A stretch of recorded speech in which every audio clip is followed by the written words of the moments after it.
आज की इस वीडियो में मैं आपको एकेडमिक बैंक ऑफ क्रेडिट्स के बारे में बताने वाला हूँ। ABC। ये ABC वो वाली नहीं है जो आपने बचपन में पढ़ रखी है। ये ABC है एकेडमिक बैंक ऑफ क्रेडिट्स। तो एकेडमिक बैंक ऑफ क्रेडिट है क्या? तो ये एक ऐसा अकाउंट है जिस पर स्टूडेंट के क्रेडिट्स जो उसके स्टडी से रिलेटेड हैं, जैसे आपने ग्रेजुएशन कर ली, PG कर लिया, कोई डिप्लोमा कर लिया, तो उसके क्रेडिट आपके अकाउंट में डिपॉजिट किए जाएंगे। अब जो न्यू एजुकेशन पॉलिसी आई है उसके अकॉर्डिंग आप इस एकेडमिक बैंक ऑफ क्रेडिट का अकाउंट आपको ओपन करना है और इसको आपको डिजी लॉकर से लिंक करना है। इसके रिगार्डिंग अभी BHU ने हाल ही में मुझे मेल किया है और यहाँ पर आप स्क्रीनशॉट देख सकते हैं। तो आज की इस वीडियो में मैं आपको एकेडमिक बैंक ऑफ क्रेडिट्स के बारे में कंप्लीट इन्फॉर्मेशन देने वाला हूँ कि इसका फ़ायदा क्या होगा, नुकसान क्या हो सकता है और आपको कैसे अकाउंट ओपन करना है। इसके रिगार्डिंग मैं भी आपको इस वीडियो में इंफॉर्मेशन देने वाला हूँ। तो वीडियो को चलिए शुरू करते हैं।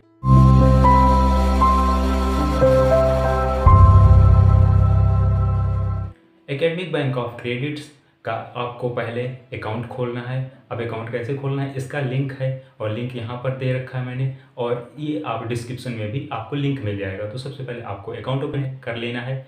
जैसे ही आप अकाउंट ओपन कर लेंगे तो यहाँ पर आपको आपके जो क्रेडिट्स हैं वो सेंड कर दिए जाएंगे आपके इंस्टीट्यूशन से।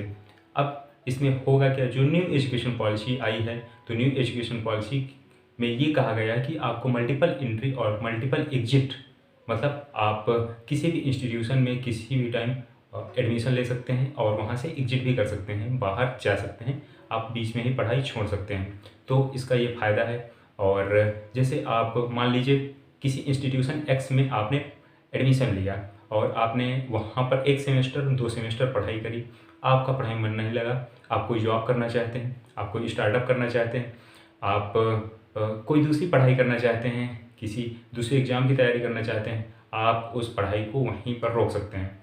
और जैसे जो भी आपके क्रेडिट्स हैं तो इंस्टीट्यूशन X आपके जो ABC है academic bank of credits account है उसमें डिपॉजिट कर देगा। फिर जब आप कभी भविष्य में साल 2 साल 4 साल बाद आप कहीं पर एडमिशन लेंगे किसी डिग्री के लिए, UG PG कोई डिप्लोमा के लिए, तो वहाँ पर वो आपका एकेडमिक बैंक ऑफ क्रेडिट काम आएगा।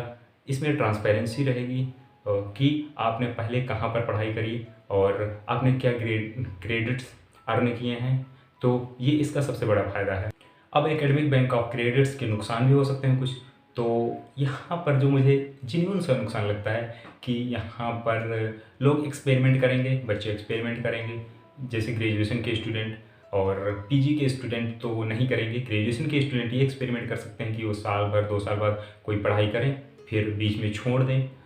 क्योंकि अभी तक क्या होता था कि लोग जैसे एडमिशन ले लेते हैं तो उनको लगता है कि उनको ये डिग्री कम से कम कंप्लीट कर लेना चाहिए। अगर उन्होंने साल भर या 2 साल तक कंटिन्यू कर दिया है तो अब जो बचा हुआ पीरियड है उसको कंप्लीट कर देना चाहिए। लेकिन एकेडमिक बैंक ऑफ क्रेडिट की वजह से हो सकता है लोग ड्रॉप कर दें, तो ये इसका एक ड्रॉबैक हो सकता है। लेकिन इसके ढेर सारे फ़ायदे हैं। मल्टीपल एंट्री और मल्टीपल एग्जिट के थ्रू जो यूरोपियन कंट्रीज़ हैं और जो डेवलप्ड कंट्रीज़ हैं उनमें ये फैसिलिटी है कि आप मल्टीपल एंट्री ले सकते हैं और मल्टीपल एग्जिट ले सकते हैं। तो ये चीज़ हमारे देश में न्यू एजुकेशन पॉलिसी 2020 के थ्रू ये लागू हो गई है और ये काफ़ी अच्छी चीज़ है। अभी जो BHU का पोर्टल है उस पर मेरे पोर्टल में ये चीज़ शो कर रहा है, आप यहाँ पर स्क्रीनशॉट दे सकते हैं। तो ये रहा न्यू एजुकेशन पॉलिसी और जो मल्टीपल एंट्री मल्टीपल एग्जिट है। अब मल्टीपल एंट्री और मल्टीपल एग्जिट को मैं एक एग्जांपल से थोड़ा और समझा देता हूँ। मल्टीपल एंट्री और मल्टीपल एग्जिट का मतलब ये है कि जैसे आपने इंस्टीट्यूशन X से पढ़ाई करी और आपने कुछ दिन तक पढ़ाई करी, फिर आपने पढ़ाई छोड़ दी, फिर आपने कुछ समय बाद इंस्टीट्यूशन B में एडमिशन ले लिया। मान लीजिए आपने 1 साल तक पढ़ाई करी, 2 सेमेस्टर पास किए, फिर आपने बीच में पढ़ाई छोड़ दी और फिर आप किसी प्रिपरेशन करने लगे किसी एग्ज़ाम की, गवर्नमेंट एग्ज़ाम की, या कोई जॉब करने लगे। फिर आपने कुछ समय बाद इंस्टीट्यूशन B में एडमिशन ले लिया, इंस्टीट्यूशन Y में एडमिशन ले लिया। तो इंस्टीट्यूशन Y पे आप उसी पढ़ाई को कंटिन्यू कर सकते हैं। जैसे आपने एक फर्स्ट ईयर कंप्लीट कर लिया था तो आप सेकेंड ईयर से एडमिशन ले सकते हैं। ग्रेजुएशन में जैसे आप BA BSc कर रहे हैं और कोई भी PG डिग्री कर रहे हैं तो जितना आपने पहले अर्न कर चुका है क्रेडिट तो उसके आगे आपको करना है, फिर से आपको स्टार्टिंग से पढ़ाई नहीं करनी है, वही ग्रेड्स आपके काम आएँगे और उसके आगे आप अपनी पढ़ाई कंटिन्यू कर सकते हैं। तो ये सबसे बड़ा बेनिफिट है और जो एकेडमिक बैंक ऑफ क्रेडिट है न्यू एजुकेशन पॉलिसी के थ्रू, और ये काफ़ी अच्छी चीज़ है। इस चीज़ की डिमांड काफ़ी समय से हो रही थी कि मल्टीपल एंट्री और मल्टीपल एग्जिट अपनी कंट्री में भी होना चाहिए। तो ये जो न्यू एजुकेशन पॉलिसी आई है, इसके थ्रू ये बहुत ही अच्छा कदम उठाया गया है और ये काफ़ी बेनिफिशियल होगी, मुझे ये उम्मीद है। आई होप ये वीडियो आपको काफ़ी इन्फॉर्मेटिव लगा होगा। वीडियो आपको इन्फॉर्मेटिव लगा हो तो लाइक का बटन दबाइए और इस तरह का इन्फॉर्मेटिव वीडियो आप अपने फ्रेंड्स और रिलेटिव्स को भी शेयर कर सकते हैं, ताकि उन्हें भी न्यू एजुकेशन पॉलिसी से रिलेटेड और एकेडमिक बैंक ऑफ क्रेडिट से रिलेटेड जानकारी मिले। और अगर आप ऐसे वीडियो मेरे देखना चाहते हैं तो आप इस चैनल को सब्सक्राइब भी कर लीजिए। वीडियो को पूरा देखने के लिए बहुत बहुत धन्यवाद।